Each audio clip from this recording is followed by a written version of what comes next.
கோவாலு, எங்கள் அப்பா இருக்கார், ஹிந்தி நடிகர் சசி கபூர் மாதிரி.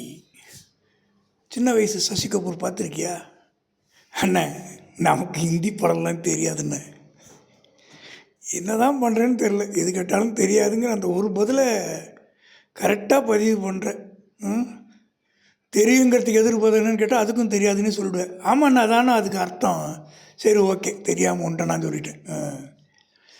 சசி கபூர்னு நீ முடிஞ்சா பார், அழகாக இருப்பார். அந்த மாதிரி எங்கள் அப்பா சரியான கலரு, அவ்வளவு ஹீரோன்னே கூப்பிடுவாங்க, அப்படி இருந்தவர். எங்கள் அப்பா படித்தவர். என்ன படிச்சிருக்காருன்னா, அந்த காலத்தில் எஸ்எல்சி பாஸ் பண்ணிவிட்டு பியூசி முடித்தாரா முடிக்கலான்னு தெரில, அந்த படி படிச்சிருக்கார். ஆனால் கதை மாதிரியே சொல்கிறீங்கண்ணே, கேளு கோவாலு. எங்கள் அம்மா கொஞ்சம் கருப்பு, கொஞ்சம் பர்சனாலிட்டி கம்மி, படிக்காதவங்க. 2ஆவதோ 3ஆவதோ படிச்சிருக்காங்க, ஜாஸ்தி படிக்கலை. கையெழுத்து போட எழுத தெரியும், அவ்வளோதான். பேர் எழுத தெரியும். இவர் நல்லா இங்கிலீஷ் பேசுவார், ஹிந்தி பேசுவார், நல்லா நீட்டாக ட்ரெஸ் பண்ணுவார், பயங்கரமாக இருப்பார். எங்கள் வீட்டில் என்ன தெரியுமா, என்ன பண்ணிட்டாங்க கோவாலு, சாமி வரம் கொடுத்ததுன்னு சொல்லி 3000 பணத்தை வாங்கிட்டு எங்கள் அம்மாவை கல்யாணம் பண்ணி வச்சிட்டாங்க. இவர் பிடிக்காமலே கல்யாணம் பண்ணிட்டார்.